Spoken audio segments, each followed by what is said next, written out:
रहेगी किसकी झोली? आंध्र एंड तेलंगाना जी इस चुनाव में साउथ सबसे बड़ा सरप्राइज देगा।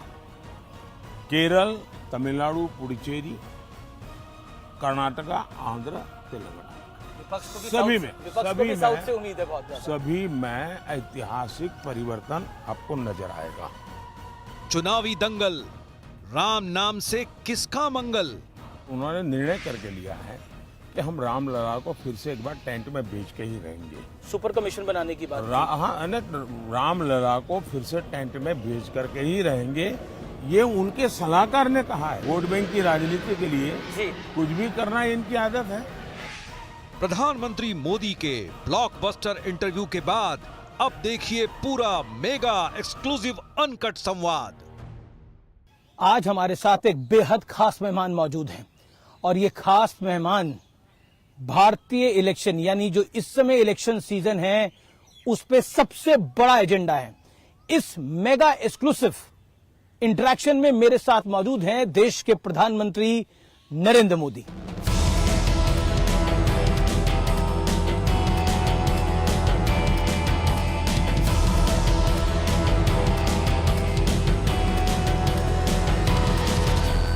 मेरे साथ इस चुनावी सीजन का सबसे बड़ा जिसे कहते हैं सबसे बड़े मेहमान है यानी एक मेगा एक्सक्लूसिव इंटरव्यू देने के लिए हमारे साथ प्रधानमंत्री नरेंद्र मोदी इस समय मौजूद हैं।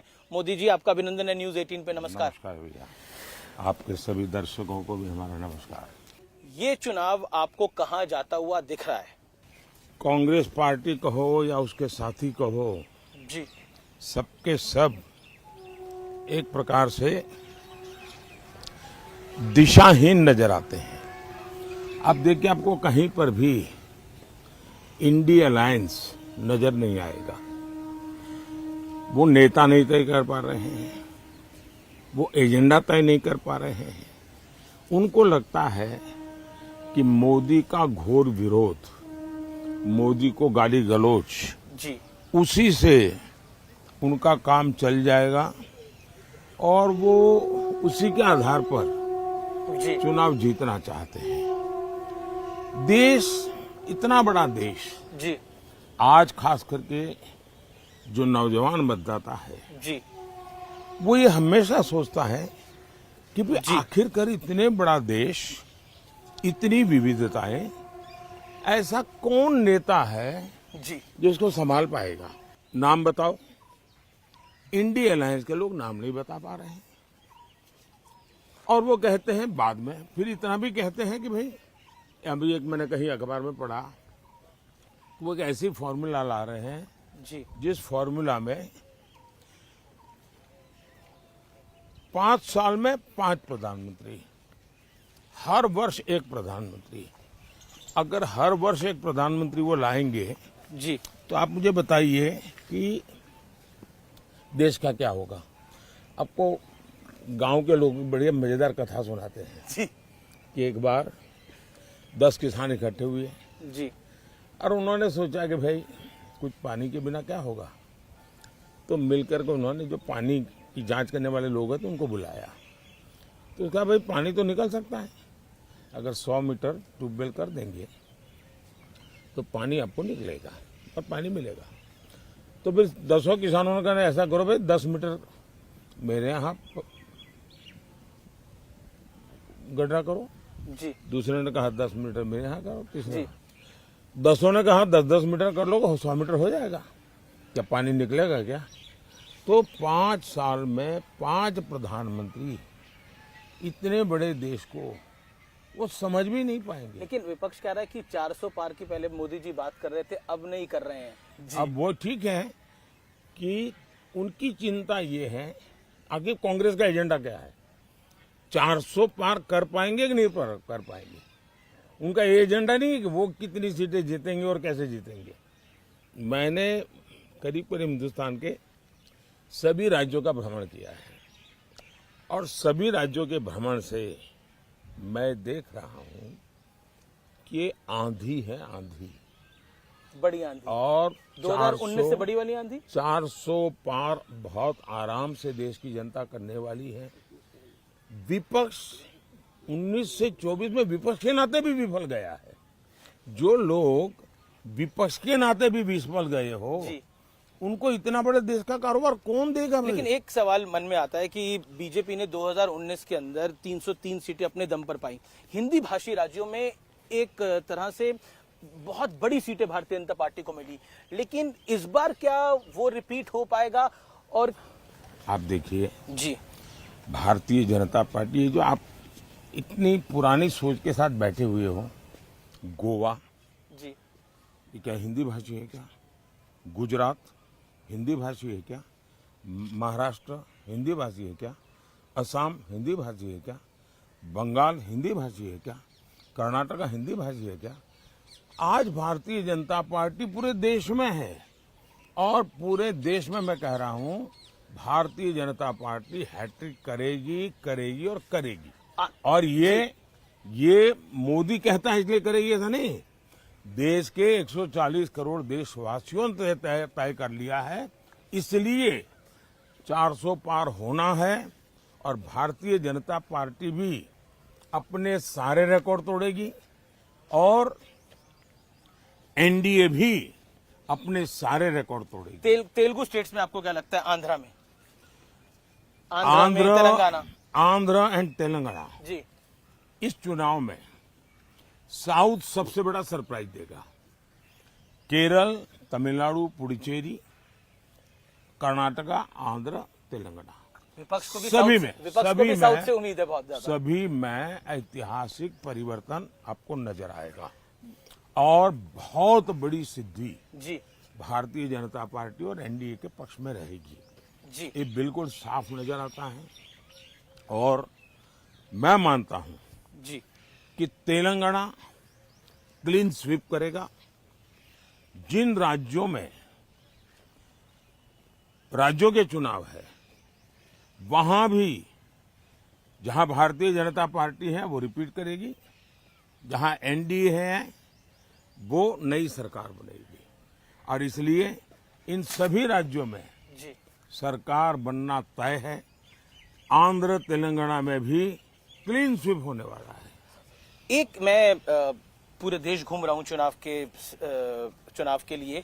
एक चीज मैंने देखी, इस चुनाव में नैरेटिव बार बार बदले। पहले नैरेटिव आया रिजर्वेशन का, फिर आया नैरेटिव की बीजेपी के लीडर्स के फेक वीडियो चलाए गए। नैरेटिव बार बार बदल रहे हैं, कैसे देखते हैं आप इसको? इसको आप नैरेटिव नहीं कह सकते हैं। चुनाव का नैरेटिव एक ही है, और वो है फिर से एक बार मोदी सरकार। जी चुनाव मोदी का फैक्टर है इस चुनाव का। चुनाव का नैरेटिव एक ही है, अब की बार 400 पार। नैरेटिव वही है, लेकिन एक नैरेटिव जो पूरे लोग देश- हताश हैं, निराश हैं, जो मुद्दों की तलाश में हैं, जी उनके लिए बार बार वो खोज रहे हैं कैसे टिके, कैसे लोगों के बीच में रहे, इसलिए उनको ये खेल करना पड़ रहा है। लेकिन वो नीचे तक लोगों को बात पहुंचा नहीं पा रहे हैं। लेकिन उत्तर से दक्षिण तक, पूरब से पश्चिम तक एक नैरेटिव है मोदी जी, और ये हमारा एनालिसिस है, वो है नरेंद्र मोदी। मोदी एक नैरेटिव है, इस पर आप क्या कहना चाहते हैं? आप पर बहुत बड़ा एक प्रेशर है कि आप अपनी तीसरी टर्म में वापस आए। मेरे पर कोई प्रेशर नहीं है। जी देश की जनता का प्यार, यही मेरी बहुत बड़ी शक्ति है। जी देश की जनता के आशीर्वाद, यही बहुत बड़ी पूंजी है, और इसलिए प्रेशर मैं देख रहा हूं कि इंडिया अलायंस में है, क्योंकि उनके इंडिया अलायंस बन ही नहीं पा रहा है। अब बनते ही बनते देखिए, केरल में जाके लेफ्ट उनका सबसे बड़ा साथी, जी जी केरल में जाकर के ही उन्होंने उन पर छुरा भोंक दिया, खुद चुनाव लड़ गए। और मैंने पूरे चुनाव में सबसे तीखी आलोचना, सबसे तीखी भाषा जी अगर मैंने कहीं सुनी है, तो वो मैंने वायनाड की सीट पे सुनिए।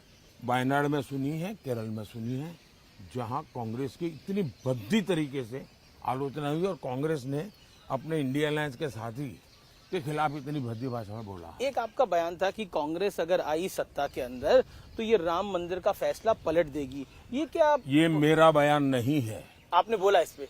ये मेरा बयान नहीं, मेहरबानी करके मेरे मुंह में बयान मत डालिए। ये बयान है कांग्रेस के विश्वस्त सलाहकार का, जो कांग्रेस के 30 साल तक और टॉप परिवार के सलाहकार रहे हैं, उन्होंने कहा है कि ये तय है और उन्होंने निर्णय करके लिया है कि हम रामलला को फिर से एक बार टेंट में भेज के ही रहेंगे। सुपर कमीशन बनाने की बात हाँ, रामलला को फिर से टेंट में भेज करके ही रहेंगे, ये उनके सलाहकार ने कहा है। ये कांग्रेस वालों ने निर्णय किया है और देश को पूरा भरोसा है कि इस प्रकार की करने की इनकी आदतें हैं। वोट बैंक की राजनीति के लिए जी कुछ भी करना इनकी आदत है। एक सवाल और, हम बिहार की धरती पे है, आरजेडी यानी लालू जी की पार्टी और कांग्रेस का अलायंस है, इंडिया अलायंस देखने को मिल रहा है। लालू जी ने मुस्लिम आरक्षण की बात कही है, उन्होंने बोला कि मुस्लिम का आरक्षण होना चाहिए, क्या देखते हैं आप? उन्होंने आरक्षण होना चाहिए इतना ही कहा नहीं, ऐसा नहीं, उन्होंने ये कहा है पूरा का पूरा जी, मतलब SC, ST, OBC उनको जो आरक्षण है वो अब मुसलमानों को देना चाहिए। और संविधान सभा ने गंभीर चर्चा करके तय किया था कि इस देश में धर्म के आधार पर आरक्षण नहीं होना चाहिए। बाबा साहब अम्बेडकर के भी विचार बहुत स्पष्ट रहे हैं कि धर्म के आधार पर आरक्षण नहीं होना चाहिए। पंडित नेहरू भी इसी विचार के थे, लेकिन उसके बावजूद भी राजनीति और सत्ता की भूख ने इनको इतना नीचे गिरा दिया है कि वो देश को फिर से एक बार धर्म के आधार पर बांटने के रास्ते खोज रहे हैं, बांटने के तरीके खोज रहे हैं जी। और उसमें धर्म के आधार पर आरक्षण है।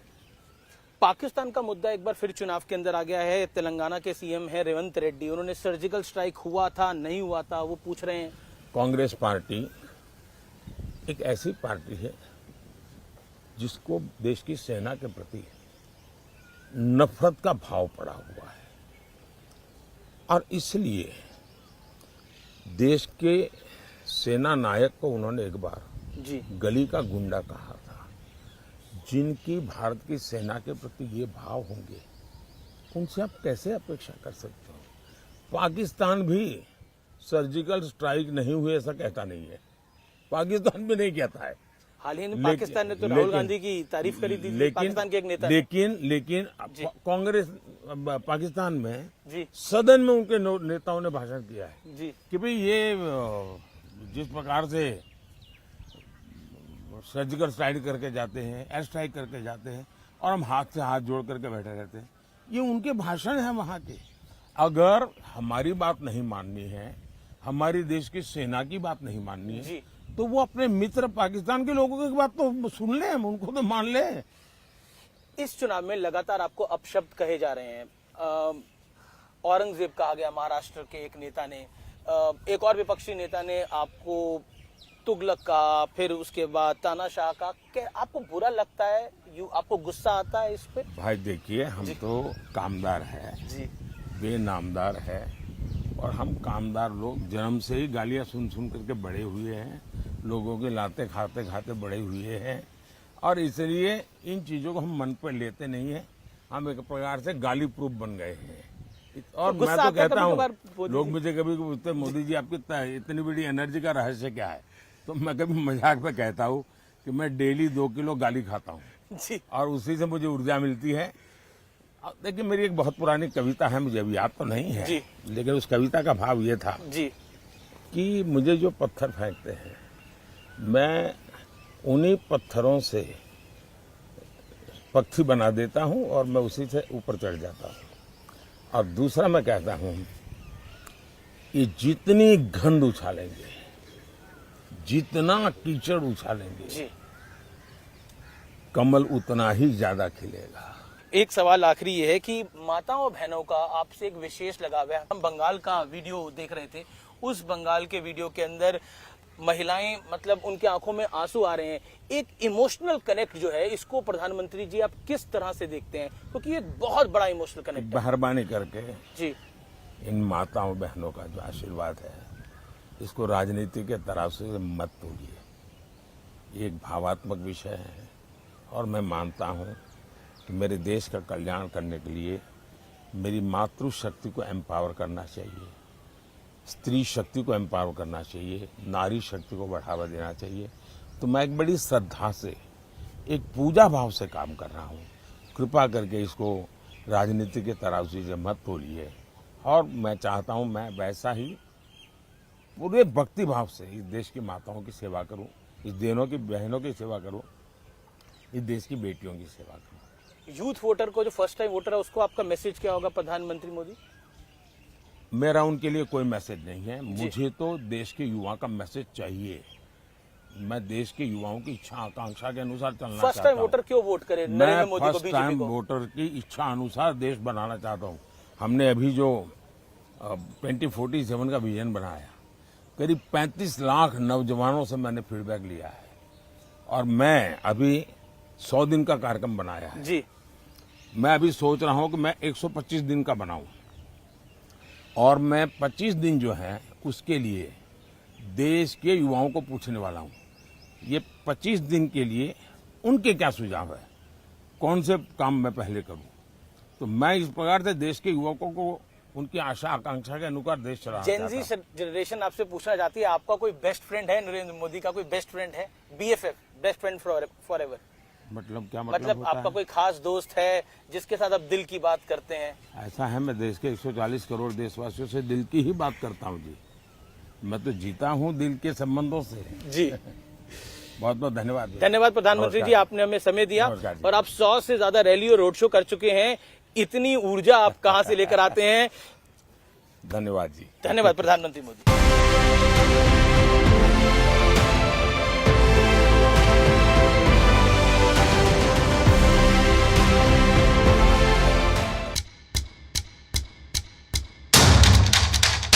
लोग राजनीति से दूर भागते हैं, बॉलीवुड वाले, आप उसके और करीब आ गई हैं।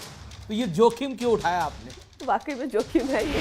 रिस्क तो आप लेती हैं हमेशा से ही, मतलब ऐसे ऐसे बड़े बड़े रिस्क ले लेती हैं कि कई बार आप पर भी भारी पड़ जाता होगा। सुप्रिया श्रीनेत, उनके इंस्टाग्राम हैंडल से एक टिप्पणी हुई, वो जब आपके लिए इस तरह के शब्द लेके गए तो गुस्सा आया आपको? I was shocked. एक हेडलाइन आपने भी बना दी, आपने एक ऐसी बात बोली, छोटा पप्पू बड़ा पप्पू, वो दिल्ली तक हेडलाइन बन गई। हाल ही में दिल्ली में स्वाति मालीवाल, आम आदमी पार्टी की राज्यसभा सांसद हैं, उनके साथ एक CM हाउस के अंदर दुर्व्यवहार हुआ। विनाश काले विपरीत बुद्धि। नमस्कार व्यूअर्स, मैं हूं अमीश देवगन और आप देख रहे हैं देश का नंबर 1 न्यूज नेटवर्क न्यूज 18। और मेरे साथ आज बेहद खास मेहमान है बात करने के लिए। वो बॉलीवुड की तो जानी मानी एक्ट्रेस हैं ही, लेकिन इस बार वो हैं भारतीय जनता पार्टी की मंडी लोकसभा सीट से प्रत्याशी कंगना रनौत। कंगना जी, आपका अभिनंदन है। बहुत धन्यवाद अमीश जी। लोग राजनीति से दूर भागते हैं, बॉलीवुड वाले, आप उसके और करीब आ गई हैं। तो ये जोखिम क्यों उठाया आपने?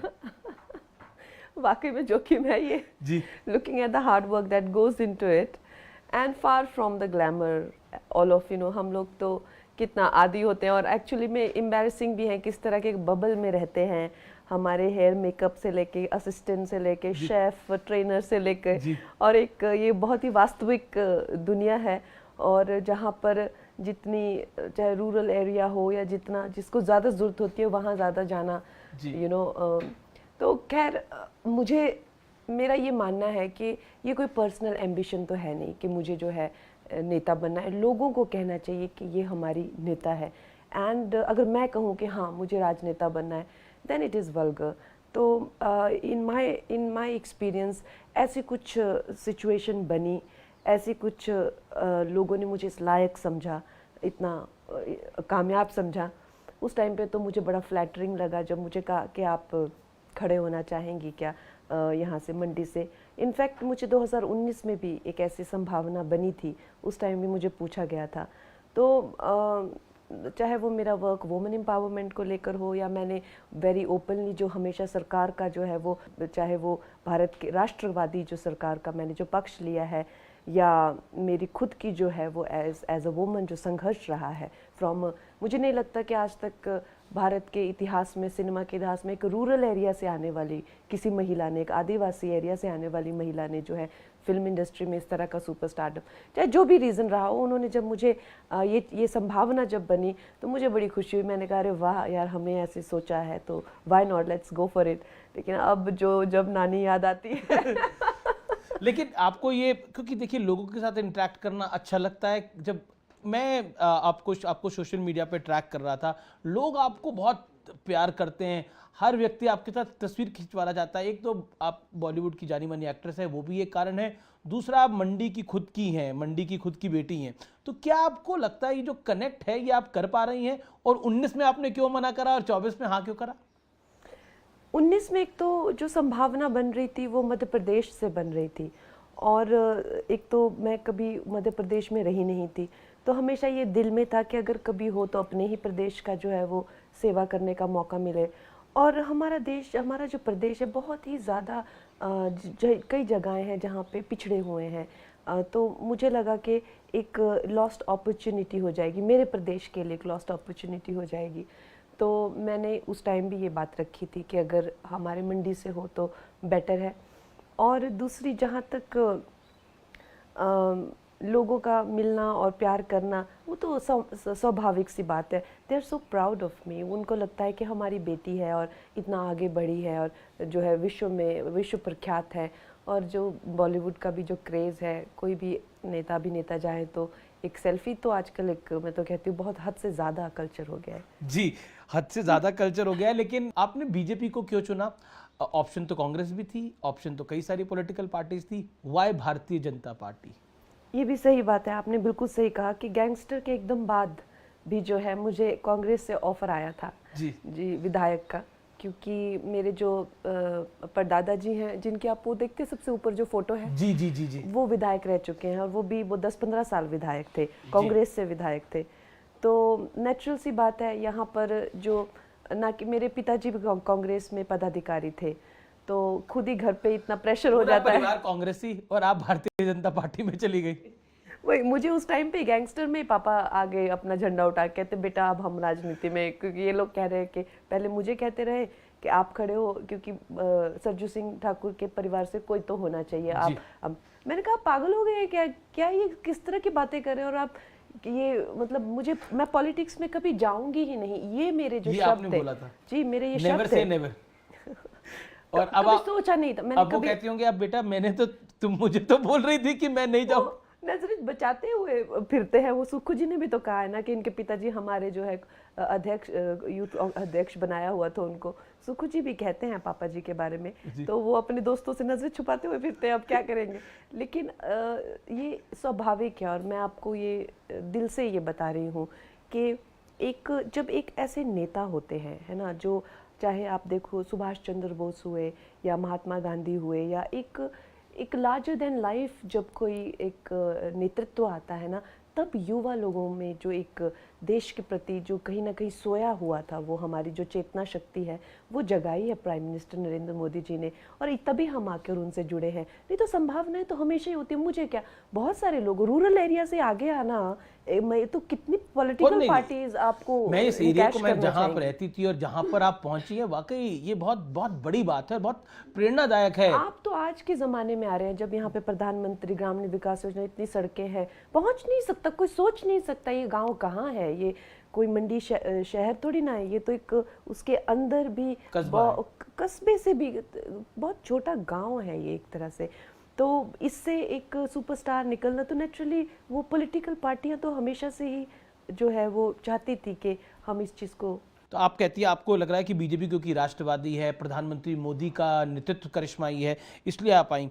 लेकिन देखिए राजनीति में जब आती हैं तो आक्षेप लगते हैं, जब आपको नाचने गाने वाली कहा जाता है, इस तरह के शब्द कहे जाते हैं, तो आप कहती हैं कि मैं एक राजपूत महिला हूँ, मैं लड़ना जानती हूँ। नहीं, मैं ये देखिए, जब एक महिला जो है वो आप कहती है मैं नाचती नहीं हूँ, मैं हड्डियाँ तोड़ती हूँ। वो तो खैर, मैं ये कहना चाहूँगी कि जो हमारी बहनें हैं, चाहे वो नाचने गाने वाली भी क्यों ना हो जी, उनको भी सम्मान हमें देना चाहिए, क्योंकि नृत्य शास्त्र जो है, सामवेद जो है हमारे शास्त्रों में, वो बहुत ही एक अहम वेद है। और खैर मेरी जो बात रही है, मेरे जो रोल रहे हैं, हमेशा महिला सशक्तिकरण की भूमिका मेरी रही है, चाहे वो क्वीन हो या चाहे वो मणिकर्णिका हो, जयललिता हो, या एक बेटी जिसने अपना पूरा करियर, मुझे खानों के साथ काम करने का, जहाँ आप जानते हैं कोई एक्ट्रेस आज तक ऐसी नहीं हुई है जिसने खानों के साथ काम करने की जो है वो रेजिस्ट किया हो, या यशराज के साथ, या मैंने कभी इनके साथ काम नहीं किया, मैंने अपनी एक जर्नी बना के रखी। तो आइटम नंबर के खिलाफ मैंने आवाज़ उठाई, पे पैरिटी के खिलाफ, सेक्सिज्म के खिलाफ, फेयरनेस क्रीम्स के खिलाफ। तो जितना मैंने एक्टिविज्म फिल्मों में रह के किया है, एक रिस्क तो आप लेती हैं हमेशा से ही, मतलब ऐसे ऐसे बड़े बड़े रिस्क ले लेती हैं कि कई बार आप पर भी भारी पड़ जाता होगा। परिवार वाले बोलते होंगे क्यों फंसा देती हो तुम हमें भी इस चक्कर में। आई मीन नेचुरली उनके लिए ये बहुत ही, अब देखिए सब भाजपाई बन गए हैं, तो इनके लिए भी एक बहुत ज़्यादा, और ख़ासकर जब शिवसेना वाला जो हुआ था, तो मेरी माता जी और सब बहुत ज़्यादा डर गए थे, और उनके लिए एक बहुत ट्रॉमेटिक फेज़ रहा था। तो मैं ये कहूँगी कि जब महिलाएं जो हैं फील्ड में होती हैं, तो ये शब्द आपको सुनने को मिलते हैं, चरित्र या या आइटम चीज़ है जो उसको देखने, इस तरह की जो चीज़ें हैं वो सुनने को मिलती हैं। लेकिन जब पुरुष होते हैं तो अक्सर ये वर्ड्स नहीं आते हैं, पुरुष कभी अपवित्र नहीं होते हैं, या पुरुष कभी चीज़ होके उनको महिला जो आइटम देखने नहीं आती है।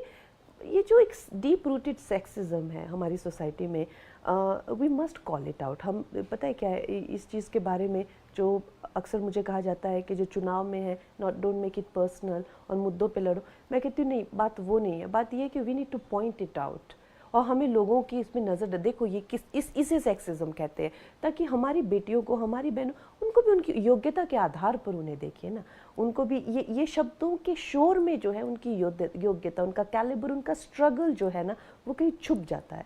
क्या आपको लगता है स्ट्रगल जो है वो पॉलिटिक्स में भी उतनी है जितनी बॉलीवुड में है महिलाओं के लिए? देखिए, मैं इस पे ना एक्चुअली डॉक्टर जयललिता को कोट करूंगी, क्योंकि मैंने उनकी बायोपिक की है, और निश्चय ही उन्होंने जो है 6 टाइम चीफ मिनिस्टर रहने के बाद ये बात बोली है। मुझे तो अभी 2 महीने ही हुए हैं, वो भी मैं कोई पॉलिटिशियन नहीं हूँ, सिर्फ एक प्रत्याशी हूँ।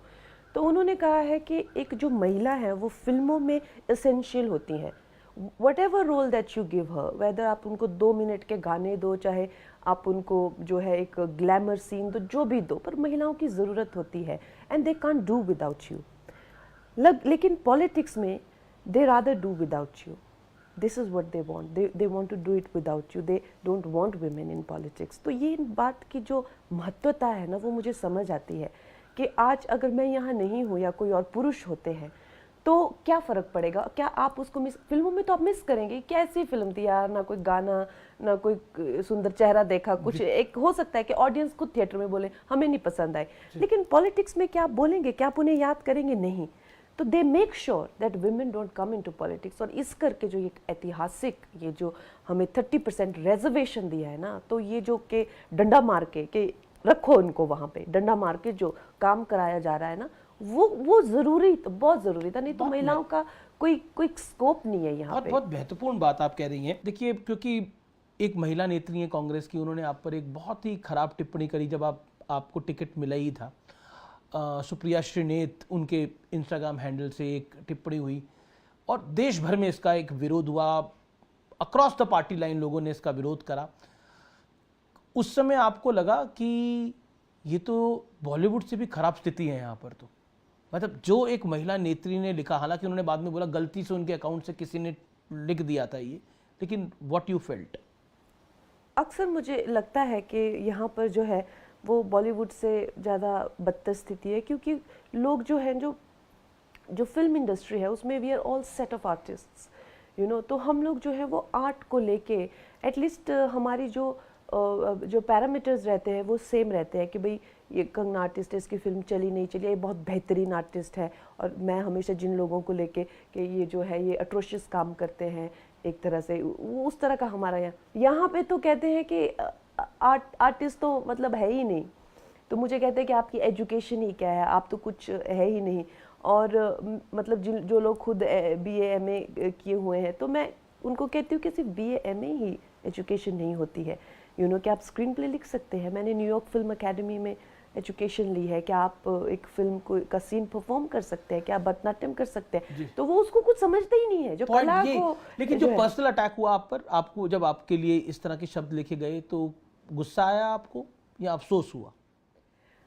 आई वॉज शॉक्ड क्योंकि उन्होंने जो है मेरी फिल्म प्रमोशंस, जो हमारी फिल्म होती है, हम उनकी जो प्रमोशन करते हैं वो उनके कैरेक्टर में रह के करते हैं। चाहे मैं लक्ष्मीबाई की प्रमोशन करने लग जाऊँ तो मैं पाइथनी पहन के निकलूंगी, ये टीम रहती है जो हमें बताती है कि भाई किस तरह से आप, अभी जैसे एक धाकड़ फिल्म में जो था मेरा एक स्पाई एजेंट जो डिफरेंट जो है सडक्टिव गेटअप करके जो है इन्फॉर्मेशन, जैसे माताहारी टाइप जो कैरेक्टर रहते हैं करती है, तो वो फिल्म से जो है इवेंट, प्रमोशनल इवेंट का जो कैप्चर करके जो है वो लगा के कि इसके क्या भाव चल रहे हैं। I was shaken. I was deeply shaken about the perception, how they were putting, and maybe that's what how they assume कि आप के कपड़ों को लेके वो आपके ऐसे भाव तय करते हैं।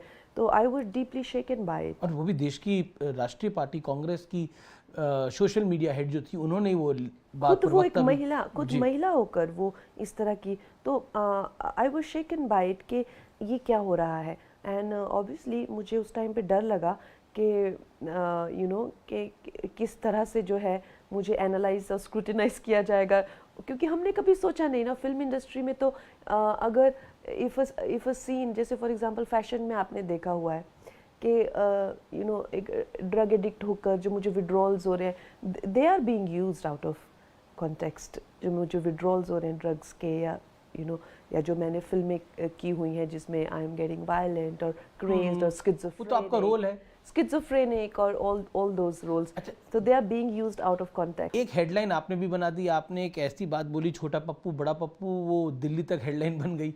अब क्यों बोलने की आपको जरूरत थी? क्या आपको लगता है कि, और इस पर विक्रमादित्य ने बोला मैं कुछ नहीं बोलूंगा अब इसमें? नहीं, देखिए आपको भी मानना पड़ेगा कि ये कैसा इत्तेफाक है कि मैं जहाँ जहाँ जाती हूँ नेपोटिज्म मेरे पीछे पीछे घूमता है। ये भी बात सही है ना, तो कितना इत्तेफाक है ये, सोचिए। मैं खुद हैरान हूँ कि मैंने कल भी सोशल मीडिया पे लिखा कि मेरे जो प्रत्याशी हैं, एक तो वो एक राजकुमार है। ऐसे मैं तो ऐसे भी इनको फिल्म इंडस्ट्री में, चाहे ऋतिक हो, रणबीर हो, मैं इनको राजा बाबू बोलती रहती हूँ हमेशा, क्योंकि ये ऐसा लगता है बिगड़े हुए एकदम पीछे पीछे इनके जो है बाबा बाबा बाबा करके घूमते रहते हैं। तो ऐसा लगता है जैसे बिल्कुल, ऊपर से यहाँ पे ये एक सर्टिफाइड राजकुमार है। फिर इनके पिताजी हैं वो 6 बार चीफ मिनिस्टर रह चुके हैं। फिर उसके बाद माताजी जो हैं और उनके पिताजी मिलकर इनके परिवार से 8 बार मेंबर ऑफ पार्लियामेंट रह चुके, 8 बार। माताजी खुद प्रदेश अध्यक्ष हैं, अभी एमपी हैं। ये खुद 10 साल से विधायक हैं, और ये जो खुद हैं पीडब्ल्यूडी मिनिस्टर अभी हैं इस टाइम पे, और इसके सिवा एक और मिनिस्ट्री रूरल डेवलपमेंट की इनके पास है। भैया और कितना कितना और कितना, मतलब और भी प्रदेश में बच्चे हैं और भी युवा हैं। मतलब आपको तो नैतिकता के अधिकार बेस पे कहना चाहिए कि भाई अब हमारी फैमिली अब नहीं खड़ेगी, या तो हम में से कोई एक जो है वो आगे आएगा और बाकी बच्चों को भी जो है वो मौका मिलना चाहिए। लेकिन आप देखिए इनके, ऐसा लगता है कि जैसे परिवारवाद का एकदम जैसे जो दीमक है वो इस प्रदेश को खा गया है। तो मुझे लगता है कि मुझे ही ये सब कैरेक्टर जो है क्यों मिलते हैं लोग। तो ये छोटा पप्पू आपको किसी ने बताया था बोलने के लिए, या आपने खुद बोल दिया था? देखिए अब क्या होता है ना कि जो प्रत्यक्ष दिख रहा है लोगों को, एक तरफ आप देख लीजिए जैसे कि ये अपने राहुल गांधी जी हो गए, वो वहाँ आज़ादी के टाइम से जवाहरलाल नेहरू, इंदिरा, फिर राजीव, फिर उसकी माता जी, और फिर अब मतलब कम ऑन यार। अब तो बहन उनकी कह रही है, अमेठी में गई थी स्मृति ईरानी के खिलाफ प्रचार करने के लिए, रायबरेली में भी वो गई थी। उन्होंने बोला इस बार ये आप रायबरेली में एक एमपी नहीं चुन रहे, आप देश का प्रधानमंत्री चुन रहे हो राहुल जी के लिए। तो मैं वही कह रही हूँ कि इनको नैतिकता के आधार पे कहना चाहिए कि भाई हमारा जो परिवार है अब पीछे हट रहा है, क्योंकि और भी जो लोग हैं। आपको लगता है ऐसा होगा पॉलिटिक्स के अंदर? तो आपको लगता नहीं ऐसा होना चाहिए? नहीं, होना तो बहुत कुछ चाहिए लेकिन होता नहीं है। नहीं, पर अब आप देखिए जैसे अब, पर जनता तो चुन रही है उनको, फिर जनता तो बार बार चुन रही है, पर ना कहाँ चुन रही है जनता? आपको कमाल करते हैं आप, वो हर बार लॉन्च होते हैं, हर बार फेल हो जाते हैं वो। कहाँ जनता? अब वायनाड में चुन लिया उनको, पिछले चुनाव में वो अमेठी में हार गए, पर वायनाड में 5 जगह से आप आओगे, 5 कोई ना कोई तो आपको ऐसे थोड़ी होता है, आप कमाल करते हैं। वैसे तो फिल्म इंडस्ट्री में जो तो फिल्में तो बनाई जा रहे हैं अपने पूतों सपूतों की, बड़े बड़े डायरेक्टरों के साथ, इसके साथ फिल्म इंडस्ट्री डूब गई, लेकिन वो हटने का नाम नहीं लेते हैं। उनको उन्हीं बच्चों को चलाना है, उन्हीं को करना है। तो खैर अब फिल्म इंडस्ट्री जिसको देखना है देख लेते हैं, राजनीति में तो आपको लगता है कि क्या फिल्म इंडस्ट्री जिस तरह से थ्राइव करनी चाहिए थी वैसे कर रही है? नहीं, वहां भी नेपोटिज्म का दीमक जो खा गया। और इनको मिलते कौन है? मैंने ही इनका जो है वो बेड़ा कर करके जैसे महिषासुरमर्दिनी महिषासुर का जो है वो संहार करती है। सारे मतलब ये नेपोटिज्म वालों का पंगा आप ही से होता है सबका। मैं खुद परेशान हूँ भाई, मैं खुद परेशान हूँ। मैं एक बड़ी शांति की जीवन जीना चाहती हूँ। कहाँ आप शांति का जीवन जीना चाहती हैं? पप्पू जो है मुझे ढूंढते हैं और फिर जो है वो खुद नष्ट हो जाते हैं। लोग मुझे कहते हैं फिर इसने इसको खत्म कर दिया। अच्छा चलिए, राजनीति का तो छोटा पप्पू, बड़ा पप्पू, मिडिल पप्पू सब आपने बता दिया। अब ये बॉलीवुड का बड़ा पप्पू और छोटा पप्पू कौन है? अरे बॉलीवुड में तो आपको पता है पूरी तरीके से जो है खानदानों ने उसको कैप्चर किया। वो तो मैं डे 1 से आपको तो कोई तो होगा आपकी नजर में बड़ा, कौन है? नहीं देखिए, अभी करण जौहर जो है वो अपने पिताजी के बनाए हुए एम्पायर और रियासत पे इस तरह से बैठे हुए हैं। उनके खिलाफ उन्होंने मुझे कहा था लंदन में जाकर, उन्होंने कहा था, मैं उसको कहता हूँ कि निकल जाए फिल्म इंडस्ट्री से। सेम भाषा यूज करते, अरे गूगल करिए ना आप, निकल जाइए फिल्म। उनका बहिष्कार हुआ, सारे देश ने थूका था उन पे कि आप कौन होते हैं इसको धमका के निकालने वाले। तो कितनी गंदी बात उन्होंने कही ना। तो इससे पता चलता है कि अगर उनके पिताजी जो यश जौहर खुद होते, वो कभी ऐसे नहीं कहते। यश चोपड़ा ने खुद जो है वो शाहरुख खान को बनाया है। वो लोग, उनकी इंटेग्रिटी अलग थी क्योंकि वो जमीन से जुड़े हुए थे। अब शाहरुख खान को मानती है कि he is a real star? Of course. देखो जो इंसान खुद स्ट्रगल करके बने हैं ना, उनमें उनकी इंटेग्रिटी को आप चैलेंज नहीं कर सकते। लेकिन जो माँ बाप के पैसे पे बैठ के खा रहे हैं ना, वो लोग जो है वो इस तरह की बातें, निकल जाओ, चले जाओ, यहाँ से जाओ, ये हमारा है, हम करेंगे। अरे फिर छोटे छोटे बच्चों की तरह बातें करते हैं और फिर उनको पप्पू कहते हैं, फिर उनको बुरा लगता है। तो बॉलीवुड में छोटा कौन दिखता है आपको? पप्पू मतलब आप देखिए, मैं अभी I don't want to get into all of that.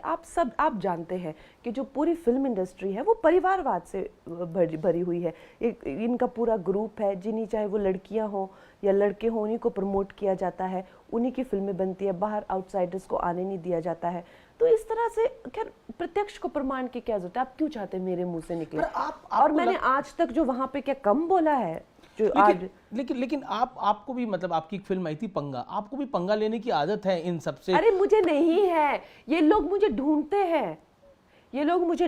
हैं और इन लोगों को जो है लिटरली मैं कहती हूँ कि मैंने कभी सोचा था कि विक्रमादित्य मेरे अपोनेंट होंगे यहाँ पे? आप कभी सोच सकते हैं? वो अचानक कांग्रेस ने अचानक उनको अपोनेंट बना के दे दिया। तो फिर वो पहले तो कोई और लड़ने वाले थे, तो फिर विक्रमादित्य आगे। मतलब इस पूरे एरिया में सबसे धाकड़ कैंडिडेट वही माने जा रहे हैं। तो मैं वही कह रही हूँ, मैंने थोड़ी ना सोचा था। और सबसे बड़ी बात, जो फिल्म इंडस्ट्री में जाकर मैंने कहा था कि मुझे इल ट्रीट करो और मुझे जो यहाँ से निकालने की कोशिश करो, ये लोग खुद मुझे ढूंढते हैं। खुद जितना पप्पू गैंग है खुद मुझे ढूंढता है और फिर जी खुद बाद में कहते हैं हमें बर्बाद कर। लेकिन ऐसा नहीं है कि आपकी लोग प्रशंसा नहीं करते। मैंने आयुष शर्मा, उद्धव ठाकरे, मैंने उसको क्या आप सोच सकते हैं मैंने उनको बोला कि आप आओ और मुझसे बैल मुझे मार? वो तो उन्होंने खुद मुझसे पंगा लिया। और जब राज ठाकरे होते तो उनकी और मेरी जबरदस्त दोस्ती होती। उनकी इंटेग्रिटी अलग है, इनकी इंटेग्रिटी अलग है, और आइडियोलॉजी की बात नहीं है, बात वही पप्पू परवरिश की है।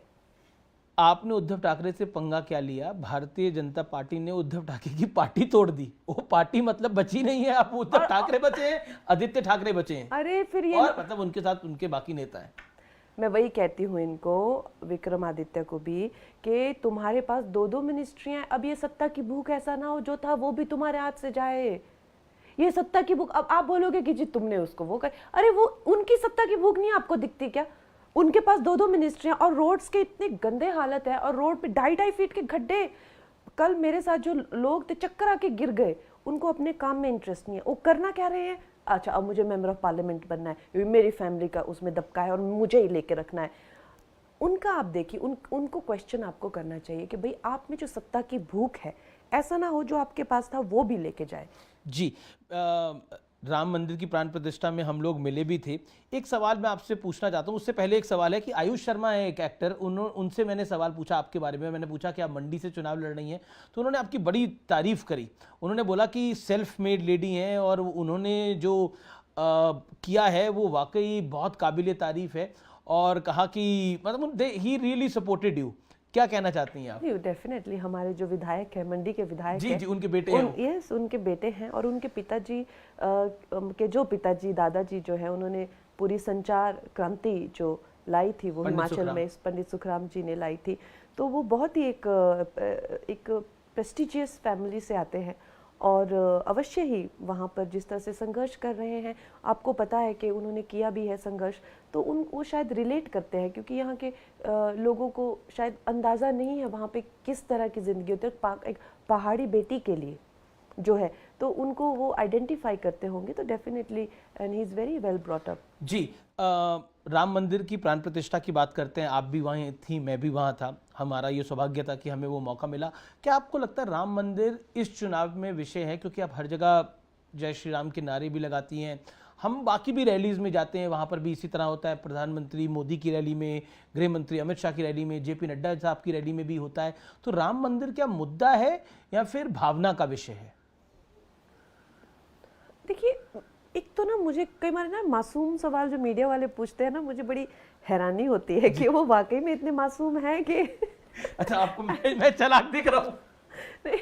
जो पार्टी ने अपने मैनिफेस्टो में ये लिखा हो कि हम राम मंदिर बनवा के देंगे, और इसी हिमाचल से ऐलान हुआ था, पालनपुर से, तो नेचुरली आप ऐसी बातें पूछते हैं। अगर उनके मैनिफेस्टो में ये है कि वो जो देश की जो एक चेतना शक्ति जो है, उसने एक संघर्ष पूरा खड़ा किया है, एक पूरी जो मूवमेंट हुई थी, जो अशोक सिंघल से लेके जो एल.के. अडवाणी जी ने जो करी थी, जिसमें अटल जी भी थे पूरी, तो वो जो मूवमेंट है आप उसको अंडर प्ले नहीं कर सकते कि फ्रॉम नोवेयर जो है ये राम जी का मुद्दा नहीं। एक मूवमेंट हुई थी भाई, वहाँ जलियांवाला बाग की तरह गोलियां चली थी, वहाँ कार सेवक मरे थे। तो उसके बाद में अगर एक देश है वो कह रहा है कि भाई हमारे रामलला जो वो टेंट में सोए हुए हैं, और एक पार्टी है वो कहती है कि हाँ आप हमें, और ऐसा नहीं है कि दे आर इन पावर और दे फ्रॉम स्क्रैच, तो पार्टी ने राम मंदिर बनाया है देश के लिए, या देश ने ये पार्टी बनाई है राम मंदिर के लिए? Please understand two things. बहुत इंपॉर्टेंट बात या देश ने ये पार्टी बनाई है राम मंदिर के लिए? अब इन बातों को अंडरलाइन कैसे कर सकते हैं? मेरा मानना है, और जो प्रत्यक्ष है, देश ने ये पार्टी बनाई है राम मंदिर के लिए, है ना? तो अब राम मंदिर ही राम मंदिर है सब जगह। ये देश की चेतना शक्ति का ये कमाल है जो राम मंदिर बन के आया है। मेरा अगला सवाल है, क्या आपको लगता है कि इस दौर के चुनाव में, खासतौर पर 2024 में, राष्ट्रवाद भी एक महत्वपूर्ण मुद्दा है? और जिस तरह से विपक्ष बार बार प्रधानमंत्री नरेंद्र मोदी पर, बीजेपी पर अटैक करता है कई मुद्दों को लेकर, क्या आपको लगता है कि वो विषय भी हैं? बेरोजगारी, महंगाई। राष्ट्रवाद जो है वो एक एलियन कॉन्सेप्ट था हमारे देश के लिए, कि मुझे जो है एक अपने देश के प्रति जो है वो एक प्रेम होना चाहिए, और सेंस ऑफ जो है इंटेग्रिटी और प्राइड होनी चाहिए। ये इसी को नेशनलिज्म कहते हैं ना, कि my country is the best, that is essentially nationalism. तो ये जो भावना है, ये भावना को कहीं ना कहीं जो है वो हीनता से जोड़ा गया था। आप सोच लीजिए जो उनकी क्या मानसिकता होगी जो इस भावना को हीन समझते हैं। कहीं ना कहीं उनके उद्देश्यों में, उनके जो लक्ष्य हैं कि इस देश के टुकड़े होने चाहिए, उसमें जो है ये जो हमारे देश, ये भावना जो उठ के आ रही थी, उसमें ये एक रोड़ा बन रही थी। तो इस भावना को हीनता से जोड़ा गया था। ये एक पार्टी है जो राष्ट्रवाद को बढ़ावा देती है, और उससे क्या है ओवरऑल जो है हमारी, चाहे वो स्टार्टअप्स हो गए, इकोनॉमी हो गई, या सेना बल हो गए, या सीमाएं होंगी, उनको एक सशक्तिकरण मिलता है। तो नेचुरली सी बात है, ये इनका मेन एजेंडा है भारतीय जनता पार्टी का। राष्ट्रवाद जो है वो मेन एजेंडा है। तो राष्ट्रवाद एक हो गया, और नंबर 2 हमारी इकोनॉमी जो है वो पूरी दुनिया के लिए देखने के लिए 11वें नंबर से 5वें और तीसरे नंबर पे जाने के कगार पे है। तो नेचुरली जो है हमारा देश बहुत तरक्की कर रहा है, और उसमें जो है अगर आपको बाल की खाल खींचनी है 2 लोगों को पकड़ के कि भाई ये बेरोजगार हैं, तो जो आप 60 सालों में नहीं कर सके उससे कई ज़्यादा 10 सालों में करके दिखाया, आप और भी करके दिखाएंगे। महिला सशक्तिकरण पे आपने बहुत बड़ा काम किया है, मतलब फिल्मों के जरिए। अब आप राजनीति में हैं। हाल ही में दिल्ली में स्वाति मालीवाल, आम आदमी पार्टी की राज्यसभा सांसद है, उनके साथ एक सीएम हाउस के अंदर दुर्व्यवहार हुआ, शिकायत उसकी हुई, अरविंद केजरीवाल के पीए को अरेस्ट कर लिया गया है, और आम आदमी पार्टी कहती है ये सब कुछ बीजेपी ने करवाया है। इसको आप कैसे देखती हैं? हाँ दयाल, मुझे एक बात समझ नहीं आती। एक तो एक सीएम है, वो भी जिस तरह से मैं कहती हूँ कि एक पेरोल पे एक सीएम है, जिस बाहर आए हैं बेल पे, इंटरिम इंटरिम, हाँ, जो एक सीएम है वो इंटरिम बेल पे बाहर आए हुए हैं और कहते हैं कि मैं जो है वो सत्ता नहीं छोड़ूंगा। और उनकी जो है ये आम आदमी पार्टी की राज्यसभा सांसद उनके खुद के पीए उनकी बीटिंग करते हैं, उनके खुद के पीए। तो क्या भारतीय जनता पार्टी की आत्मा उनके हाथों में घुसकर उनकी बीटिंग करे? ये किस तरह की बात है, मुझे समझ नहीं आता है। आप जिस तरह की जो किसी को क्या बोलना है, मैं कहती हूँ कि चलो अगर कोई पार्टी छोड़ता है या पार्टी से निकल के आता है, मैं सोच सकती हूँ कि उसको खरीदा गया है या उसको किसी तरीके से जो हो सकता है कि सम स्ट्रिंग्स आर पुल्ड। लेकिन आप किसी की पिटाई कर रहे हो, आप किसी की बीटिंग कर रहे हो और आप कहते हो कि ये भारतीय जनता पार्टी करा रही है। ये क्या बात हुई यार? उनको मारा गया, मतलब जो उनके साथ हुआ, क्या आपको जब पता लगा तो यू वर शॉक्ड कि ये किसी पॉलिटिकल पार्टी में ऐसे भी हो सकता है? सीएम हाउस में की ये घटना है और व्यक्ति जो पीए था वो भी सीएम हाउस से ही पकड़ा गया है, अरेस्ट हुआ। I felt violated. I was deeply disturbed by the entire incidents. You know, I was so violated that I was shaken. How can anybody raise hands on anyone, and besides being like a public servant, you are supposed to be the protector of the democracy. You are the, एक तरह से एक state का जो मुख्यमंत्री होता है वहाँ का राजा होता है, you know, वो उसके प्रजा होते हैं और वो लोग उनके जो भी जितने फंडामेंटल राइट्स होते हैं, ह्यूमन राइट्स होते हैं, उनकी रक्षा करना वो उसका कर्तव्य होता है। और आप जो है इतनी बड़ी वायलेशन कर रहे हैं लॉ एंड ऑर्डर की और क्रिमिनल एक्टिविटीज़ में इंडल्ज हो रहे हैं, एक वुमन का जो है शोषण कर रहे हैं, उनके प्रताड़ित कर रहे हैं और स्पेशली वो एक अपने पीरियड्स पे है।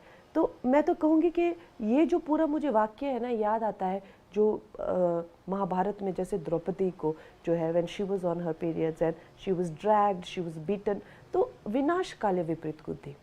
मैं तो हमेशा कहती हूँ कि जब भी कोई एक महिला का जो है वो अपमान करते हैं और एक महिला को जो है उनका शोषण करते हैं, तो आपको ये बात समझ लेनी है कि ये उसका जो है एक साइन है कि these people are now losing the plot. चलिए, आपने हमें समय दिया, लेकिन चलते चलते मैं रैपिड फायर राउंड पूछूंगा, 3 नाम लूंगा, उस पर आपको अपनी राय देनी है।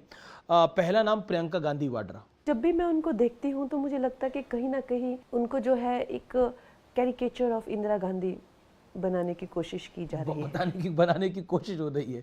चलिए, अगले नेता हैं राहुल गांधी। राहुल गांधी को देख के तो मुझे सच में तरस ही आता है। क्यों आता है आपको तरस?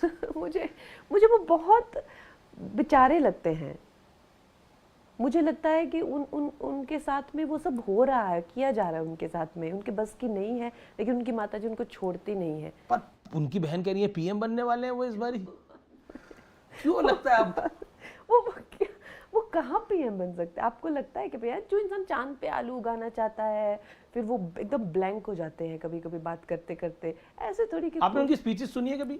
मैंने सुनी है उनकी स्पीचेस, तो सुनने लायक उनकी स्पीचेस में कुछ भी नहीं है। वो बात भी नहीं ढंग से कर पाते हैं, ऐसा लगता है उनको पर्चियां दी होती हैं।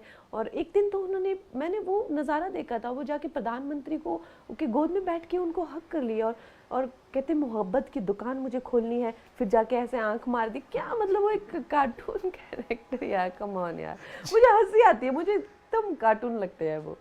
लेकिन कांग्रेस के तो नेता हैं भाई, उनको तो कांग्रेस ने, मैं वही कह रही हूँ कि जो 60 साल से आपने एक पूरा एक जैसे हमारी फिल्मों की दुनिया में एक आप कहेंगे कि पैरेलल आप ड्रॉ कर रही हैं, लेकिन जो एक आपने एक पूरा इंफ्रास्ट्रक्चर, एक रैकेट बना लिया होता है, चाहे मीडिया के लोग हो गए, आपकी प्रशंसा करने वाले, क्रिटिक्स हो गए, डिस्ट्रीब्यूटर्स हो गए, एग्जिबिटर्स हो गए, सब जो है जनरेशन आपके पिताजी के इसके दोस्त हैं, तो नेचुरली आपको वो सपोर्ट सिस्टम मिलता है। उनके पास वो सपोर्ट सिस्टम है। भारतीय जनता पार्टी ने सब कुछ जो है वो स्क्रैच से शुरू किया हुआ है और वो भी जो है करते करते इतनी जनरेशन हो गए। अटल जी के बाद जो है ये हमारे प्रधानमंत्री जी तक आ गए। लेकिन क्या आप सोचेंगे कि प्रधानमंत्री जी के अगर अपने बच्चे हो, वही फिर उनके बच्चे, फिर उनके बच्चे, फिर उनके बच्चे, तो आपको कैसा लगेगा? देखिए, ये जितना स्ट्रॉन्ग सिस्टम अभी है, अगर ऐसा कोई किसी को हाईजैक करना चाहे डेमोक्रेसी को, तो कर सकता है। आज अगर नरेंद्र मोदी जी जितने पावरफुल हैं, उनके बच्चे हो, फिर बच्चे हो, तो उनकी 5 जनरेशन नहीं चल सकती? ऑफ कोर्स चल सकती है, वो इतने पावरफुल। तो कहा जाता है उनका परिवार नहीं है। मैं कह रही हूँ कि चाहे जिनके भी परिवार हैं, गडकरी जी क्या कहते हैं कि मेरी राजनीतिक विरासत पे मेरे कार्यकर्ताओं का ये, it is not about having परिवार और नॉट परिवार। परिवार जो है is an extension of yourself. Somebody may feel a lot more for एक कार्यकर्ता देन देयर ओन सन। बिल्कुल आखिरी सवाल है ये वाला चुनाव खत्म होने के बाद आप भी परिवार को अपने बढ़ाना चाहेंगी? You also want to get married? और वो बॉलीवुड से होगा कि राजनेता होगा? आप ये सवाल तो पूछना बनता है आखिर में। बॉलीवुड से तो डेफिनेटली नहीं। I am from a very simple Rajput Kshatriya family, so it will be somebody, he will be somebody from outside film industry. Outside film industry. तो माता जी तो आपकी बोलती होंगी जल्दी करो, कब कर रही हो? बोलती है कि नहीं बोलती? अब इस माहौल में कैसे शादी करें, आप खुद ही सोचिए। जी चलिए, आपने हमें अपना समय दिया, आपका बहुत बहुत शुक्रिया और आपको ऑल द बेस्ट आपके चुनाव के लिए। आप लोकतंत्र के महापर्व में अपना भाग्य आजमा रही हैं, आपकी पार्टी ने आपको बहुत बड़ी जिम्मेदारी सौंपी है, उसके लिए आपको एक बार फिर बहुत बहुत शुभकामनाएं। Thank you so much Kangana ji. धन्यवाद।